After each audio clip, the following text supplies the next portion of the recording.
এই এলোমেলো বারান্দাটাকে পরিষ্কার করে একটি সুন্দর বারান্দায় রূপান্তর করতে হবে, কারণ এখানে আমি ফিশ রুম তৈরি করব আর নতুন নতুন অ্যাকুরিয়াম এখানে রাখবো। আর ফ্রিতে আপনারা লাইভ ফুড চান যেটা মাছরে খাওয়াতে পারেন, তাহলে ভিডিওর শেষ পর্যন্ত দেখতে হবে।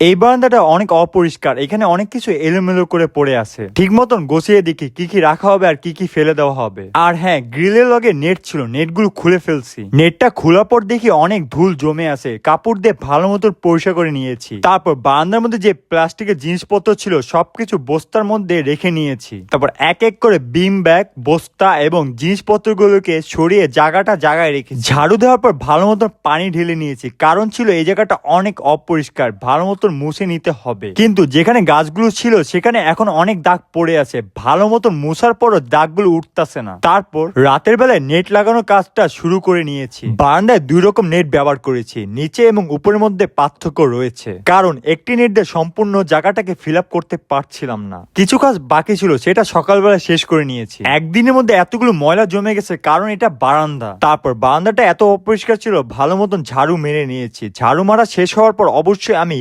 ভ্যানসার দিয়ে ময়লাগুলো উঠিয়ে ফেলে দিয়েছি। ফেলে দেওয়ার পর জায়গাটাকে ভালো মতো পরিষ্কার করে নিয়েছি পানি দিয়ে। তারপর আমি বিং ব্যাগ এবং গাছগুলো এক এক করে রেখে দিয়েছি। আমার এই গাছের গুলোর পটগুলো পরিবর্তন করতে পারি, এটার ভিডিও আপনি দেখতে চান তাহলে কমেন্টে বলতে পারেন। আর বিকালবেলা আমি বিং ব্যাগের উপর বসে চা খাই, এই জন্য এটা আমার জন্য একটা আরামদায়ক জায়গা। আর ফ্রিতে আপনারা কিভাবে লাইভ ফুড তৈরি করবেন আর মাছের খাবার বানাবেন এটা জানতে পারবেন। ছোট একটি বালতি ব্যবহার করছি, যেখানে মাত্র 2 লিটার পানি থাকে। এই পানিটা আমি অনেকদিন ধরে বারান্দায় রেখে দিয়েছি, কারণ এখানে মাছ ছিল এক সময়। তারপর 1 থেকে 2 সপ্তাহের মধ্যে দেখবেন মশার লার্ভা। এটা একটি লাইভ ফুড হিসেবে কাজ করবে গাপ্পি মাছ এবং পোড়ার প্যারটের জন্য। লার্ভাগুলোকে আলাদা করার জন্য আমি সিরিঞ্জ ব্যবহার করেছি। প্রথমে আমি টার্গেট করে এক এক করে লার্ভাগুলোকে ধরে নিয়েছি। আপনারা দেখতেই পারছেন কতগুলো লার্ভা একটা সিরিঞ্জের মধ্যে এসে পড়েছে। কিছুক্ষণ পর পোড়ার প্যারটকে এক এক করে লার্ভা খেতে দিয়েছি। আপনারা দেখতেই পারছেন কত সুন্দর করে লার্ভাগুলো খেয়ে ফেলছে। আমার এই ভিডিওটা ভালো লাগে সাবস্ক্রাইব, লাইক এবং কমেন্ট করতে পারেন। আমি সামনে আরো নতুন নতুন ভিডিও আনবো যেটা অনেক ইন্টারেস্টিং হবে। এখানে ভিডিও শেষ করছি। আল্লাহ হাফেজ।